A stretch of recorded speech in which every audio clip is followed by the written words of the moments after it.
ये जो हमारी जंग है कोई जीत हार या खुशी दुख की नहीं, बल्कि हम अधिकारों के छीनने की लड़ाई लड़ रहे थे, जो कि सरकार द्वारा हमारे समुदाय के अधिकारों को छीनने का एक प्रयास था। माननीय सर्वोच्च न्यायालय ने कल सुनवाई की और आज सुनवाई की, जो आज फैसला दिया है। फिलहाल हम माननीय सर्वोच्च न्यायालय के इस फैसले का स्वागत करते हैं। आगे भी एक हफ्ते का जैसे जानकारी में आया है कि समय दिया गया है सरकार को जवाब दाखिल करने के लिए।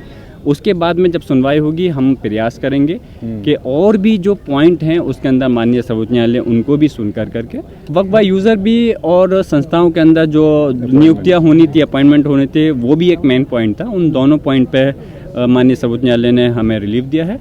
इस देश के अंदर 40 करोड़ मुस्लिम आबादी है।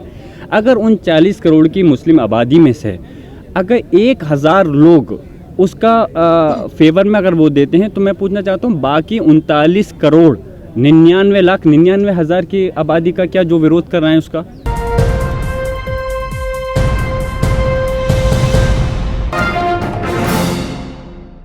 रिया साहब, क्या कहना चाहेंगे जो फैसला आया है, कितना इससे संतुष्ट हैं? क्या पहली जीत इसको माना जा सकता है? देखिए, मैं पहले ये बताऊं कि ये जो हमारी जंग है कोई जीत हार या खुशी दुख की नहीं, बल्कि हम अधिकारों के छीनने की लड़ाई लड़ रहे थे, जो कि सरकार द्वारा हमारे समुदाय के अधिकारों को छीनने का एक प्रयास था। जो हमारे अधिकार हैं उसके अंदर एक हस्तक्षेप था। तो हमारी मांग यही थी कि इस पर रोक लगनी चाहिए और माननीय सर्वोच्च न्यायालय ने कल सुनवाई की और आज सुनवाई की, जो आज फैसला दिया है। फिलहाल हम माननीय सर्वोच्च न्यायालय के इस फैसले का स्वागत करते हैं और हमें खुशी है इस चीज़ की कि उन्होंने एक इंसाफ जो कि हमारे पूरे देश की नज़र उस पर टिकी हुई थी, इससे इंसाफ के लिए और विश्वास का जो रिश्ता है वो और ज़्यादा मजबूत होगा। आगे भी एक हफ्ते का जैसे जानकारी में आया है कि समय दिया गया है सरकार को जवाब दाखिल करने के लिए। उसके बाद में जब सुनवाई होगी हम प्रयास करेंगे कि और भी जो पॉइंट हैं उसके अंदर माननीय सर्वोच्च न्यायालय उनको भी सुनकर करके जो ज़रूरी चीज़ें हैं उनको भी हमें उसके अंदर वक्फ बाय यूज़र को लेकर सबसे बड़ी आपत्ति थी, उसमें कहीं ना कहीं फिलहाल वक्फ बाय यूज़र भी और संस्थाओं के अंदर जो नियुक्तियां होनी थी, अपॉइंटमेंट होने थे, वो भी एक मेन पॉइंट था। उन दोनों पॉइंट पे माननीय सर्वोच्च न्यायालय ने हमें रिलीफ दिया है। हम शुक्रिया अदा करते हैं और जैसे मैंने पहले ही कहा कि हम कोई इस चीज़ से ये साबित नहीं करना चाहते कि हम किस सरकार को हराना चाहते हैं। हमारा मकसद सिर्फ इतना है कि हमारे जो समुदाय, हमारा समाज है, मुस्लिम समाज, उनके अधिकारों को जो छीनने का काम किया जा रहा है, हमें इस चीज़ की आपत्ति है। हम नहीं चाहते कि इस देश के अंदर किसी भी प्रकार से किसी के भी अधिकारों को छीनने का काम किया जाए। हमें इंसाफ मिलना चाहिए। इसी उम्मीद संविधान जो बना था, जो हमारे मौलिक अधिकार हैं, उसका हनन क्यों होना चाहिए। तो इसलिए गलत था। आज माननीय सर्वोच्च न्यायालय ने अच्छा फैसला दिया और हम उम्मीद करते हैं कि मुकम्मल इंसाफ हमें आगे मिलेगा। बिल का फायदा बताती हुई नजर आ रही है। उसमें बहुत सारे जो मुस्लिम संगठन हैं RSS के, वो भी इसका वो जो है उसका फायदा बता रहे हैं। आप ये बताइए, कोर्ट में भी ये बात कही गई कि ये मामला मुसलमानों से जुड़ा हुआ नहीं है।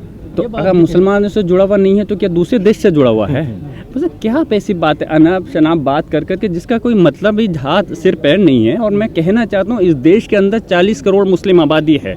अगर उन 40 करोड़ की मुस्लिम आबादी में से अगर 1000 लोग उसका फेवर में अगर वो देते हैं, तो मैं पूछना चाहता हूँ बाकी 39 करोड़ 99,99,000 की आबादी का क्या जो विरोध कर रहे हैं उसका, उस चीज़ का जवाब कौन देगा? तो इसलिए सब लोग इसके खिलाफ हैं। सिर्फ 1000 लोगों को आप सामने दिखाकर ये साबित नहीं कर सकते ये उनके हित में है। और सरकार ने तो पहले भी कहा था कि किसानों के लिए बिल लाए थे कि उनके हित में है। आप इस देश के जो हमारे वकील हैं उनके लिए कानून लेकर के आ रहे थे ज़बरदस्ती। मैं ये कहता हूँ, मैं एक आप लोगों के माध्यम से एक मैसेज देना चाहता हूँ, सरकार को ऐसे बिल लाने चाहिए जिससे कि उस समाज के हित में हो। तो उससे हम लोग भी ये देखेंगे कि हमें सिर्फ हित में अगर सरकार के ही कहने से सब कुछ अगर हो जाता, सही हो जाता, फिर मैं पूछना चाहता हूँ आपको, हमें न्यायपालिका की ज़रूरत क्या पड़ती? फिर तो एक तरह से वही चीज़ फाइनल डिसीजन हो जाता। सरकार अगर गलत करेगी तो न्यायपालिका है। इसलिए हमने अपने हक और इंसाफ के लिए दरवाज़ा खटखटाया है और अभी से नहीं, पहले भी इतिहास भी गवाह रहा है और आगे भविष्य में मुस्तकबिल में कभी ज़रूरत पड़ेगी तो हम माननीय सर्वोच्च न्यायालय के समक्ष। लेकिन इसके अलावा all India Muslim personal law board ने एक प्लान जारी किया है विरोध प्रदर्शन का। आप भी उसके मेंबर हैं, तो क्या ये जो शेड्यूल जारी किया गया था वो जारी रहेगा, विरोध प्रदर्शन चलता? देखिए, अभी ये उससे पहले का था जो विरोध प्रदर्शन का था और माननीय सर्वोच्च न्यायालय के आज फैसला आने के बाद में अब बैठ करके जो हमारे इस देश की, इस मुल्क की जो हमारी तंजीमें हैं, वो बैठ करके जो भी फैसला लेंगे उसमें हम बैठ करके एक मुश्तरका फ़ैसला ले करके उस पर फिर अमली जाम बनाएंगे। वैसे हमारी कोशिश यही है कि हम इस जंग को किसी वैसे नहीं बल्कि हम कानून के ज़रिए ही इस जंग को हम लड़ करके बहुत शुक्रिया।